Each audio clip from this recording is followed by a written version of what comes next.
I went to withdraw my own money, but the teller just stared at her screen. Then she looked up at me. "Ma'am, your name isn't on this account." I was sure she had pulled up the wrong one. She hadn't. She turned her monitor just enough for me to see. My name was gone. This was the account I had opened 27 years ago. It's where my paychecks were deposited, where my savings grew, and where my house payments came from. And somehow, I no longer existed on it. I asked her who was listed. She said it was my son's name, only his name. I didn't react. I couldn't, because public panic makes you look unstable, and unstable was a word people had already started using to describe me. Just 3 weeks earlier, I had refused to sign a power of attorney. And now this? It's comforting to think things are just a coincidence.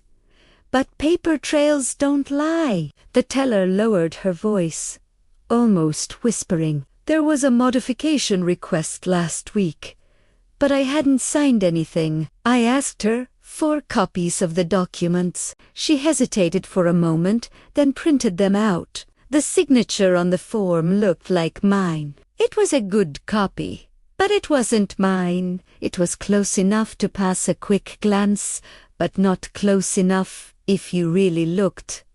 Forgery is a quiet crime, especially when it comes from someone who knows your handwriting inside and out. I left the bank as calmly as I could. I got into my car, took a deep breath, and immediately called my attorney. He didn't sound surprised at all. "Has anyone been talking about guardianship?" he asked. "Yes. That word again. Guardianship. The legal way to completely remove someone from their own life." We froze the account immediately. We filed a fraud report and requested the surveillance footage from the bank. When the footage finally arrived, it was exactly what I'd feared. It showed my son standing at the counter. He looked confident, prepared. He was even smiling. He handed over the paperwork and told the teller that I was becoming forgetful, that it was Hus helping manage my finances. Helping, that's a word that carries a lot of weight when it's not true. The bank just assumed there was family consent. They never called to verify the change with me, because family members rarely suspect each other of something like this. Until they have to. When I finally confronted my son, he just said, "I thought it was better this way." Better for who? For him, or for me? He claimed he was protecting me from making mistakes.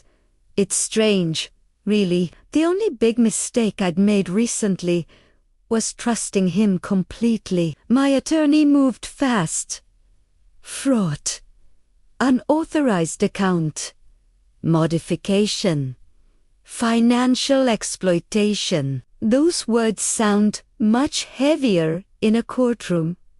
Because they're at the hearing, my son couldn't even look at me. The judge reviewed the documents one by one. He looked at the forged signature on the form. Then he looked directly at my son. "Did your mother authorize this change?" The courtroom was silent. And in that moment, reality shifted. Silence is so much louder than any excuse you could ever come up with. The court ordered the immediate restoration of my name to the account. They launched a full investigation and issued a serious warning about any future guardianship petitions. Control isn't taken from you loudly with a fight. It's taken quietly, in paperwork, in signatures, in assumptions that no one bothers to check. It's taken in those small, quiet changes that nobody expects you to notice. They removed my name from my own bank account. They thought I wouldn't find out They thought I wouldn't understand what was happening. They thought my age meant I was vulnerable, but they forgot something important. I read everything. I keep meticulous records, and I am always prepared.